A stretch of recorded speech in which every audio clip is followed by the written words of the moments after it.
Shortly after attaining independence in 1960, Nigeria emerged as one of the most promising countries in the Southern Hemisphere.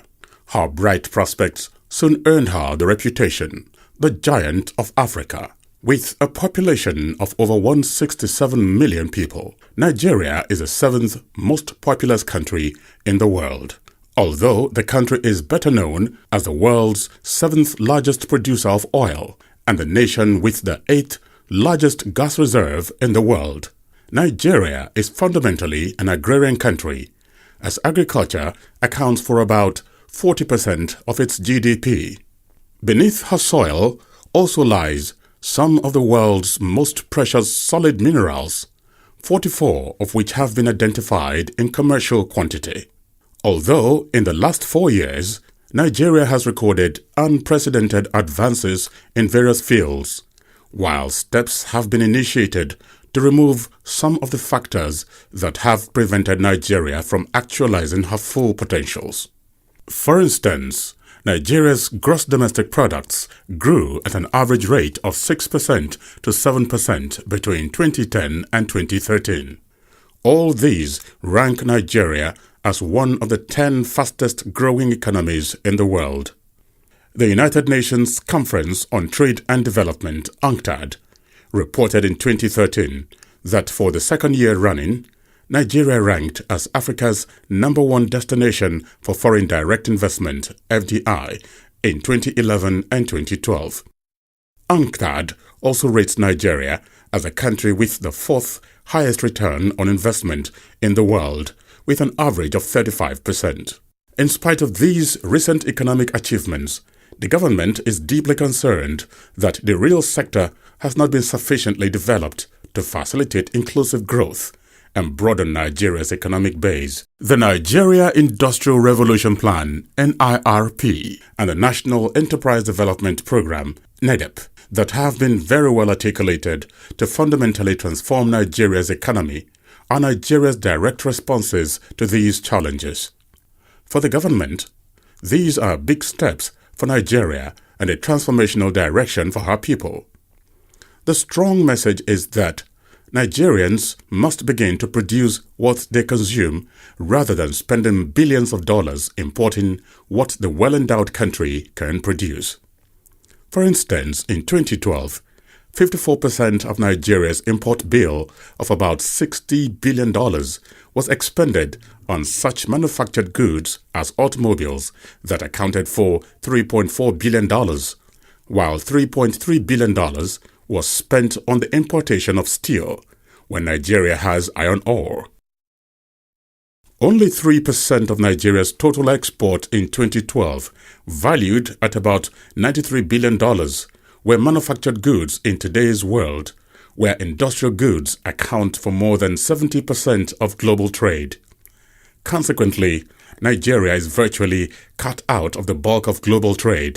History shows that no country has ever become rich by exporting raw materials without also having an industrial sector and, in modern terms, an advanced services sector. When we export raw materials, we are also exporting jobs. The NIRP will revolutionize the Nigerian industrial sector by focusing on areas of competitive and comparative advantage. There are 5 major elements and which NIRP focuses on. One is access to finance. Second is about access to infrastructure, power. The third is about skills development. Not in any order of importance, they're all very important. The fourth is about standards. The fifth is about investment climate. We have to work on that. The sixth is about local patronage. So it looks across areas where we must improve on the issues we must address to increase or improve our competitiveness as a country. While Nedep will tackle the constraints hindering the growth of small businesses in Nigeria. Nedep is a new way, a transformational way of addressing the issues of the SMEs. So, for example, there are 4 or 5 major problems here. One is access to affordable finance. Second is business support services. Third is about skills development. Fourth is about the infrastructure to make their products cheaper and competitive. Fifth is about having market access. Nedep addresses all those problems. So the idea is that once we address those problems at that level, we will prepare them for the industrialization of the country because they will be part of the supply chain of the bigger companies to start with. We will have inclusive economic growth. We said and commended government for the very many manufacturing-friendly policies they have put in place and are still putting in place. And that's why we welcome this NIRP. The new industrial policy is something that I believe can easily double the investment of Nigeria in the next 2-3 years. And I'm sure any serious investor will definitely wake up and rush to investing into Nigeria. The unparalleled achievements recorded by Nigeria in 2013 in football and other areas of the creative industry attracted favorable global attention to the giant of Africa. These are expected to fuel additional investments, since positive perception is one of the factors that influence investment decisions.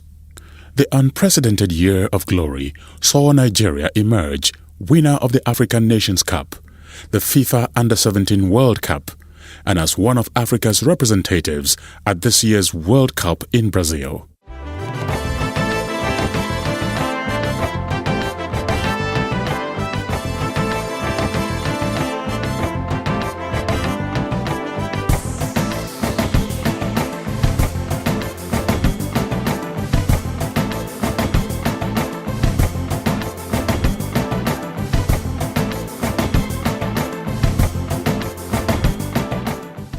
Also, in 2013, one of Nigeria's most talented actresses and singer, Omotola Jalade Ekinde, was named by the globally influential Time magazine as one of the top 100 most influential persons in the world in the icon category.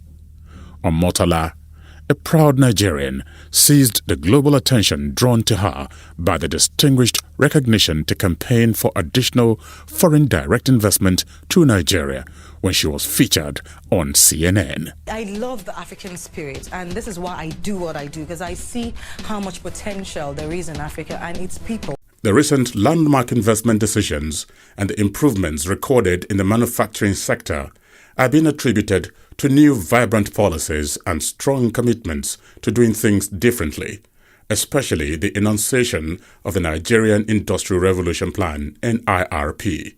The most notable being the Dangote Group's $9 billion oil refinery, petrochemical and fertilizer plant that has been described as the most revolutionary project in the annals of Nigeria's economic history. On completion in 2016, it would transform Nigeria's fortunes from being an exporter of crude oil and importer of refined petroleum products to a net exporter of petroleum products. In addition to becoming self-reliant in petroleum products, as from 2017, refining Nigeria's crude oil in Nigeria would have considerable multiplier effects on the Nigerian economy, such as creation of thousands of direct and indirect jobs that would boost domestic purchasing power. Federal and state governments would earn more income through the payment of company tax and personal income tax. The NIRP in 2013 similarly resulted in General Electric announcing its decision to invest $1 billion in the Nigerian economy. We're incredibly attracted to the opportunities in infrastructure in Nigeria. We think the time is perfect for us. We've made plans to invest $1 billion in the country over the next few years. We think between our own direct hires and our supply chain, we should be able to hire more than 2,000 Nigerians in that activity, and that'll range across a number of different sectors. So we're really excited, and we think the time is now. Our policy today, as I say, is holistic. And what we're putting in place here is almost like institutionalizing it, putting the implementation in the hands of the private sector and government, not government only, and making sure that our policies are backed by law or close to law. The sectorial policies are backed by law or by something similar to that to ensure sustainability. It is totally different than what it used to happen before, where government would just bring out a policy without discussing with the operators. You know, I mean, if you want to bring out a policy, then you have to talk to us, with the operators, and see whether, yes, it's something that is doable or it's not doable. So that is actually the difference. The highly positive reactions generated amongst domestic and foreign investors by the new automobile policy and the Sugar Master Plan that are amongst the major components of the Nigerian Industrial Revolution Plan have exceeded all expectations. Since the implementation, we've seen pipeline investment come into the sector of about $3 billion, led by local investors. Secondly, in fact, because of the policy, one of the investors, for example, in their Sugar Master Plan, they're going to set up sugarcane plantation in 6 states in the northern part of Nigeria.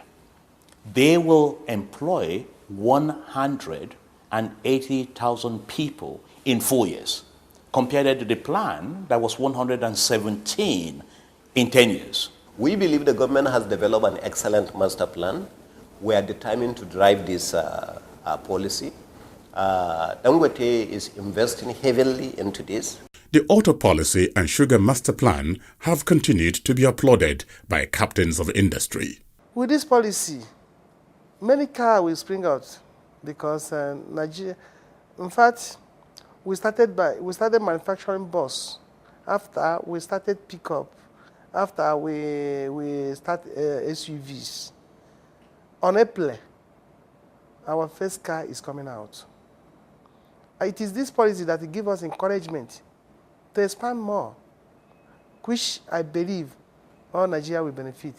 We are going to make car in Nigeria to be cheap like other countries. This policy will enable us to put this huge infrastructure and investments to use. It will also enable us to retain and absorb back some of our skilled and trained manpower that we had to lay off because of very low activity. So it's an opportunity for us to bring them back into full employment. It will also enable us to continuously develop and train Nigerians into automobile assembly technology in terms of skills, in terms of expertise and specialization. Importantly, it will also mean that we'll be back in business in a very significant manner. Our dealership network will be revived.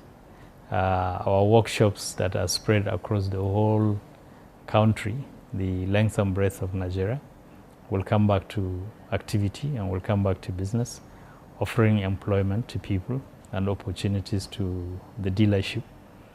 It will also mean that a lot of our service providers locally will be back to business. For us, the essence of this policy is one that is going to give rise to the onset of an industrial base. And when that industrial base develops, it's not just about auto vehicles. The same skills you use to develop auto components, we are going to now use to develop other domestic appliances. We can now start to make our own cabinets, our own fridges, our own whatever, because the same skills of machining tools, of bending metal, of dealing with these local components, you can use to apply to other appliances in the home and in the office. So the auto policy really is a precursor to development of an industrial base, which can enable us stop importing virtually everything that we use. It has a lot of advantages to Nigeria as a nation.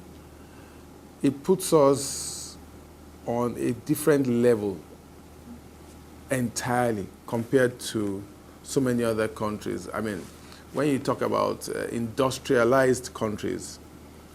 So with the new automotive policy, it's one of the most vibrant sectors in the manufacturing industry that has a multiplier ripple effect. Number one, when it comes to job employment, it creates huge job employment. It gets a lot of all these migrants off the road, all these armed robbers off the road. You see, because I always tell people, an idle mind is the devil's workshop. So when you have people lazing around and they don't have work to do, Of course, what do you expect them to do? They take to all these type of things, armed robbery, and all sorts of things.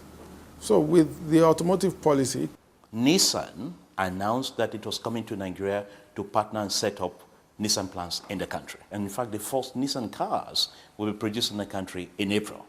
Hyundai of South Korea is signing in, and of course, I think have shipped their SKDs. We have the like Volkswagen looking at all their products in the country. We have the likes of Toyota looking at the policy. They will come up with a plan by the end of March. We have the likes of Honda carrying out their due diligence. We have the likes of Tata. If you look at Tata, for example, Tata is the most celebrated auto players in Europe today.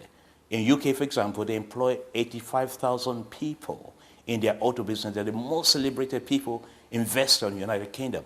They are coming here. I met with them about 3-4 weeks ago. In order to ensure inclusive growth and the rapid resolution of some of the country's development challenges, NIRP and Nedep have been crafted to complement each other in line with tested industrialization models under which small businesses are linked to large ones, especially through their supply chains. For every job we create in Nigeria, there should be 8 in the supply chain. So if we hire more than 300 people at Calabar, there should be more than 2,000 people in the supply chain. And in order to do that, that requires a great SME entrepreneurial class. It is one thing to say we want SMEs to have businesses. We don't want SMEs to have businesses just for the sake of it. We had to also go to what we call the multilateral institutions, the big companies in Nigeria that were operating. We would provide the funding.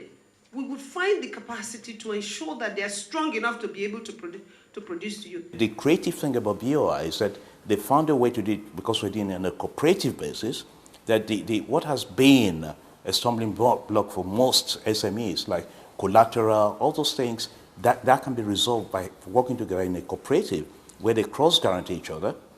Also, they found other ways to reach out to the SMEs by working with about 4 microfinance institutions in the country so that the reach penetration is much more. And SMIDA now has state SME councils to work with each of the SMEs in the country. So it's a new way, a new delivery system that addresses most, if not all, of the issues of the small and medium enterprises. Under the first phase of Nedep, BOI has approved loans totaling 7.153 billion naira to 429 beneficiaries in all the 6 geopolitical zones across many industrial subsectors. I want to thank God for Nedep because you see smile in my face before you can't see it.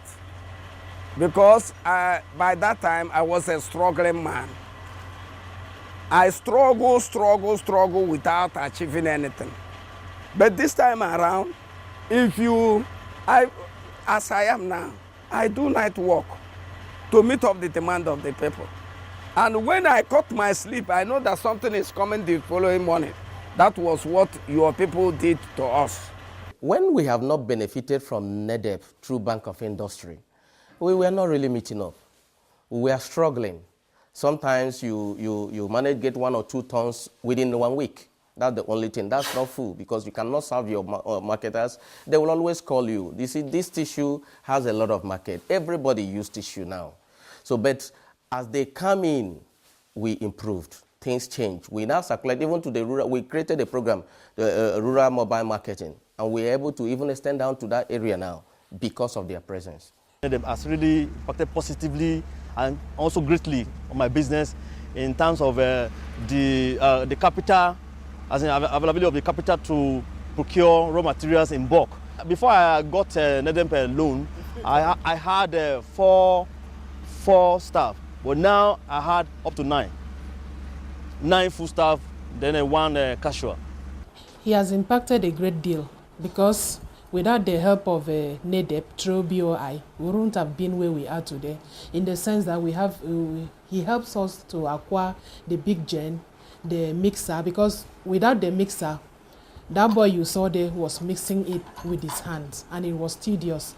Before the phone came, we were 19, but as I speak to you now with the phone, we are up to 25. When I access this loan, we are only 7 in numbers.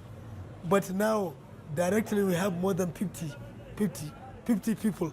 And even yesterday, we have buy 2 lorries with about 10 people. So now we employ about 150 staff, and we are paying them monthly basis of 30,000 naira per month.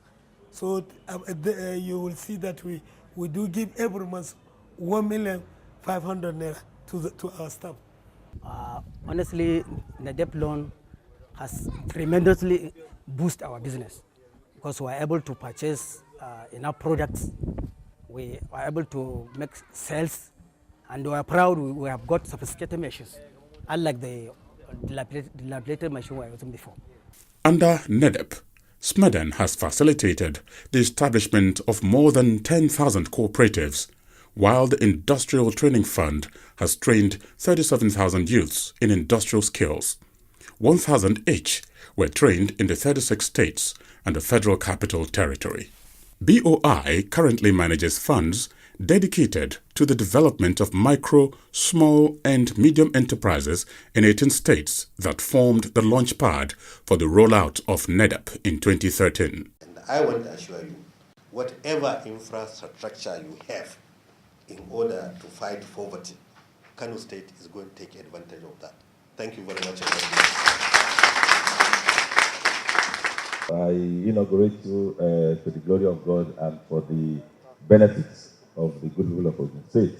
I know that you will live up to that enviable standard that all of us from Ogun State are noted for. Thank you.